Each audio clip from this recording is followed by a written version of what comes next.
3003 Limougeaux sont morts pour la France pendant la Première Guerre mondiale. Le monument aux morts de la place Jourdan est anonyme. En novembre prochain, pour les 100 ans de la fin de la guerre, les noms des morts pour la France seront sur une extension de l'actuel monument. Ça peut peut-être suffire. Mais est-ce que l'arrosage, parce que là c'est une bande gazonnée là. Oui. Est-ce que l'arrosage a été pensé sur toute la surface gazonnée? Pas du tout. Parce que là cette bande gazonnée, il va falloir qu'elle soit arrosée. Là aussi, Là aussi. Cette réunion, c'est la première vraiment sur le terrain. Elle sert à mettre tout en place, les différentes composantes, les différentes entreprises, que chacun voit ce qu'il a à faire au bon moment pour qu'on démarre bien. Bon, pour l'instant, c'est bien parti. Tout le monde sait à peu près ce qu'il a à faire. C'est les fins réglages, on va dire, avant le début du gros du chantier où l'installation est en place, le barriérage est en place, les cabanes de chantier vont arriver, les premiers engins vont arriver et ça va partir pour les terrassements. La mise en place, je dirais, des fondations, fin juillet, mois d'août, et puis la pose des dalles granit qui sont en plein découpage en atelier et qui vont être gravées par la suite. C'est un budget de 300 000 € qui est consacré à cette opération. Le travail a commencé il y a 2 ans et demi avec le recensement des noms. Aujourd'hui, on prépare le monument. Ces dalles-là sont arrivées sous forme de grandes dalles. Ce sont des plaques qui font 2,70 m par un peu plus de 2 mètres de haut et dans lesquelles nous avons réussi à sortir 2 dalles et 2 bordures. Soit au total 16 dalles de 2,70 m par 2 mètres. C'est une pierre particulière, c'est un granit noir du Zimbabwe. Qui a des particularités pour avoir une bonne résistance en extérieur, qui est très approprié à l'aménagement urbain et qui a toutes ces qualités requises pour avoir un édifice durable.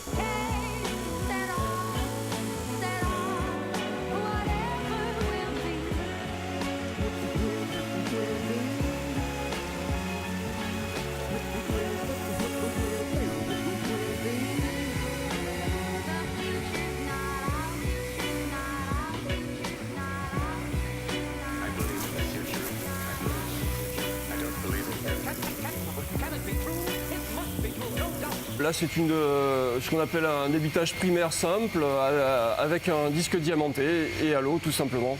Bon, après, on est sur la base d'une machine à commande numérique où les dimensions, les étapes peuvent être enregistrées automatiquement et produites sans intervention d'un ouvrier. Nous avons quasiment réalisé le sillage de la totalité des dalles.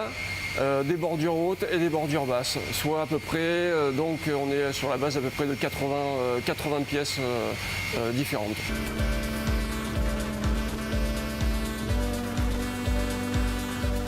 La gravure des noms sur le granit se fera au moyen de gabarits en silicone, produits par une machine dédiée, et c'est un sablage à haute pression qui est utilisé, exit le marteau et le burin. Quand on est sur des quantités telles que celles que l'on doit réaliser, c'est-à-dire 45 000 lettres, là on est obligé de passer sur un principe un peu plus industriel où on fait de la gravure qu'on appelle par sablage. On va utiliser la sableuse, donc cette machine-là, qui sable et en même temps aspire donc la silice, pour éviter les rejets et les pertes trop importantes. Et c'est donc la percussion du sable sur la pierre qui enlève la pierre. Exactement, oui. C'est le sable propulsé par de l'air comprimé qui va creuser petit à petit la pierre. Sur un chantier aussi compliqué, mine de rien, qui n'est pas très grand mais qui est assez complexe, qui demande beaucoup de précision, qui est dans un timing très serré sur une période d'été qui n'est pas facile puisqu'il y a, comme tout le monde, des gens en vacances. Il faut une parfaite coordination. Les services internes sont très impliqués dans cette affaire. C'est pour ça qu'ils viennent quasiment à toutes les réunions et on travaille main dans la main pour aboutir à un chantier qui va se livrer sans aucun doute dans de bonnes conditions. C'est une livraison pour le 11 novembre. Contrairement à certains chantiers où on peut toujours déraper, là on n'a pas le droit à l'erreur. Donc il faut vraiment que le 11 novembre on soit prêt. On a pris une petite marge de manœuvre puisqu'on prévoit de réceptionner les travaux pour mi-octobre.